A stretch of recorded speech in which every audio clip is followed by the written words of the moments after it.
On attendait une réaction après les deux défaites contre Lens et Paris pour reprendre la marche en avant au classement, et c'est tout l'inverse qui s'est produit avec cette défaite contre Reims qui n'avait plus gagné depuis début novembre et qui n'avait plus marqué en Ligue 1 depuis plusieurs matchs. Une défaite 3-1 qui conforte les doutes qu'on peut avoir sur la défense et sur notre impuissance face au bloc bas. On va tenter d'analyser tout ça tout au long de cette vidéo.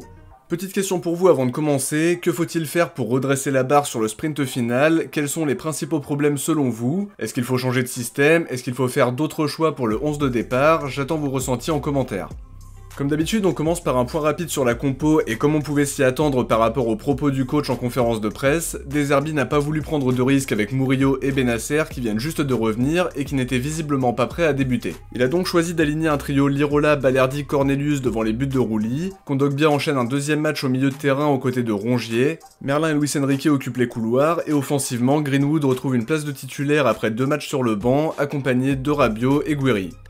Alors maintenant, si on veut analyser cette défaite honteuse, il faut s'attarder sur pas mal de choses, et ce qui me vient tout de suite à l'esprit, c'est l'incapacité à gagner contre des blocs bas qui est plus que récurrente avec cette OM version De Zerbi. À chaque fois c'est la même chose, l'équipe adverse se présente en bloc bas en nous attendant derrière, on a la possession du ballon sans partage, mais le problème c'est de ne pas savoir quoi en faire. C'est toujours hyper stérile avec un manque de prise d'initiative, un gros manque de créativité qui se combine avec une justesse technique qui laisse souvent à désirer, on l'a bien vu avec les ballons longs et les centres qui n'ont absolument rien donné cet après-midi. Et on peut dire la même chose des coups de pied arrêtés qui ont toujours été captés par Yehvan Diouf, en dehors de la tête de Rabiot qui est miraculeusement sauvée par un défenseur rémois.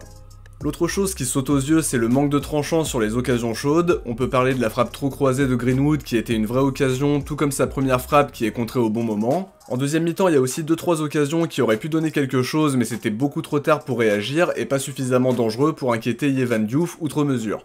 Ça c'était pour l'aspect offensif, mais ce qu'on voit défensivement est nettement plus inquiétant. Je pense tout de suite au premier but où Lirola est beaucoup trop passif dans son duel, Balerdi ne gêne pas du tout Nakamura qui peut tranquillement armer sa frappe et tromper Rouli tout en sachant qu'il couvre aussi le hors-jeu au départ de l'action. En plus il semblait déjà blessé et ne voulait visiblement pas sortir, ça a bien contrarié Rouli qui a dit au staff de le remplacer au plus vite pour éviter la catastrophe. Le deuxième but est tout aussi catastrophique parce que ça part d'une perte de balle de Dedic, Ito gagne son duel contre Rongier et Diacon se balade face à un Cornelius qui a été vraiment nullissime, on en parlera un petit peu plus tard. Le troisième c'est le clou du spectacle, encore une fois sur un contre avec une sortie de balle d'Ito, Ibrahim qui lance à Tangana dans la profondeur et la finition parfaite pour tromper Rouli. 3 contre-attaques et 3 buts pour une équipe qui n'avait plus gagné depuis le 10 novembre et qui n'avait plus marqué depuis 6 matchs. Devinez contre qui ils ont retrouvé le chemin des filets et celui de la victoire par la même occasion. Évidemment c'est nous, c'est l'OM, l'équipe qui réveille les morts.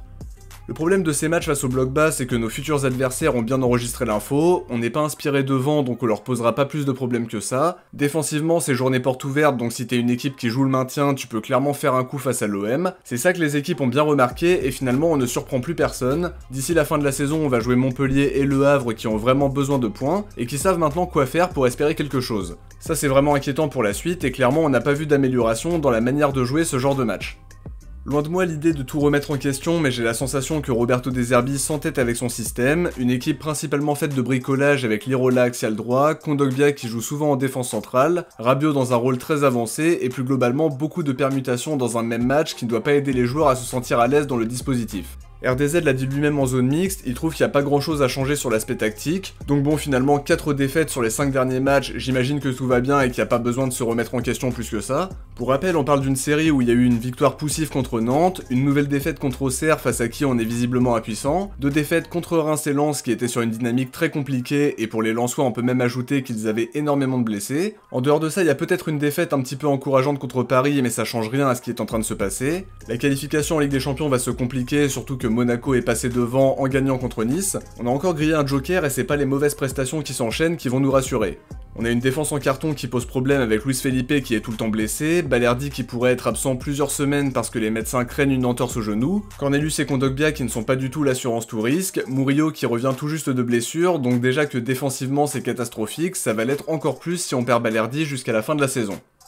Après on doit aussi parler de mentalité et ça va dans le sens de la déclaration fracassante de Rabiot qui a été partagée par Rongier et par Rouli. L'attitude n'est pas bonne, l'objectif LDC ça doit galvaniser et on attendait une réaction au moment où on était mené 1-0 à la pause. Il y a des joueurs qui ne sont plus du tout dans le coup et qui ne donnent pas leur maximum. On peut parler de Luis Enrique ou de Greenwood qui sont devenus totalement invisibles alors qu'ils étaient les joueurs clés de la première partie de saison. Mais ce ne sont pas les seuls à décevoir, on en reparlera un petit peu plus tard avec les notes. Ce qui est dommage, c'est qu'on a vu quelques victoires au mental cette saison, je pense à ceux contre Lyon ou celui contre Monaco. On pensait peut-être naïvement que cette équipe avait des ressources mentales importantes, mais cet après-midi, on n'a vu aucune réaction, comme si les joueurs avaient abdiqué. J'espère vraiment qu'il n'y a pas de cassure dans le groupe, que les joueurs sont toujours convaincus par le discours et par les choix du coach, qui manque un petit peu de lucidité dans ses prises de parole ces derniers temps. Perso, je fais partie de ceux qui veulent de la continuité, donc je veux pas tout remettre en question, loin de là. On sait qu'un projet se construit pas en quelques mois et qu'il y a encore beaucoup de travail à réaliser, mais aujourd'hui on a surtout le sentiment que cette équipe est en train de tout foutre en l'air alors que c'était bien parti. Il y a beaucoup de faux pas dans des matchs supposés abordables, beaucoup de jokers grillés alors qu'il y avait beaucoup mieux à faire.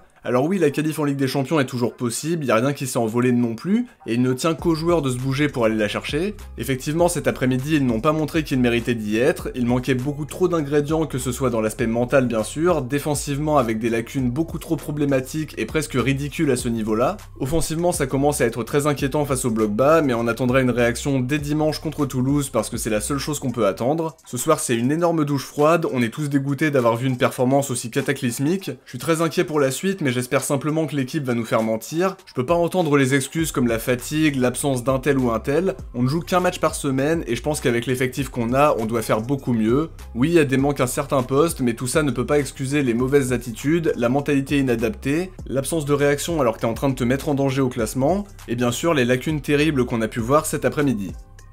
On enchaîne avec les notes et pour le coup ça va aller vite. Je commence avec un 3 pour Rouli qui n'a pas vraiment fait un grand match, totalement battu sur les 3 buts de Reims même si ses défenseurs ne l'ont clairement pas aidé, ça aussi faut le dire. C'est pas un joueur que j'ai envie d'accabler parce que ses grosses performances ont été l'arbre qui cache la forêt vu comment ses défenseurs sont souvent défaillants, mais effectivement ce soir il n'a pas été bon non plus. 2 pour Lirola qui est vraiment l'un des intrus de ce 11 de départ et je vais peut-être sembler très dur mais c'est un joueur qui n'a rien à faire à l'OM. Merci pour les matchs contre Lyon où il nous a rapporté des points mais pour le reste on repassera. Sur le premier but c'est vraiment catastrophique avec aussi beaucoup d'errances défensives sur l'ensemble de son match. Je vais pas noter Balerdi qui est sorti après une trentaine de minutes et qui n'a vraiment pas fait un grand match avant ça. C'est lui qui couvre le hors-jeu sur le premier but, il laisse trop d'espace à Nakamura. Il était blessé et clairement ça l'a pas aidé, ça c'est indépendant de sa volonté bien sûr, mais il aurait dû céder sa place, on espère quand même qu'il ne sera pas absent trop longtemps. 1 pour Cornelius qui a vécu un match très compliqué, il perd son duel sur le deuxième but et il est pris dans le dos sur le troisième. Il a semblé à contre-temps à chaque fois, il affiche ses limites et c'est dommage parce qu'il a parfois montré de bonnes choses depuis son arrivée, même s'il n'a jamais été totalement éclatant non plus. 2 pour Merlin qui a vraiment manqué de précision dans ses centres et qui me laisse sur ma faim match après match. C'est dommage parce qu'il avait bien commencé la saison en montrant une belle complémentarité avec Luis Enrique avant le changement de système, mais je suis de plus en plus perplexe le concernant. 2 pour Luis Enrique qui a été tout simplement fantomatique cet après-midi, aucune prise d'initiative et beaucoup de déchets techniques, un match à oublier pour celui qui a été l'un des joueurs les plus décisifs sur la première partie de saison et qui rentre dans le rang depuis quelques matchs déjà. 4 pour Rongier qui a lui aussi vécu un match compliqué au milieu, qui n'a pas été aussi déterminant qu'à son habitude à l'image de l'équipe, mais qui nous a au moins permis de sauver l'honneur en marquant un très beau but qu'on aurait aimé voir plus tôt dans la deuxième mi-temps. 3 pour Kondogbia qui a souvent ralenti le jeu et qui a montré des lacunes sur le plan défensif quand il a reculé dans le trio à la sortie de Balerdi. Un match loin d'être concluant, d'autant plus qu'il ne défend pas bien sur le deuxième but où on le voit trottiner.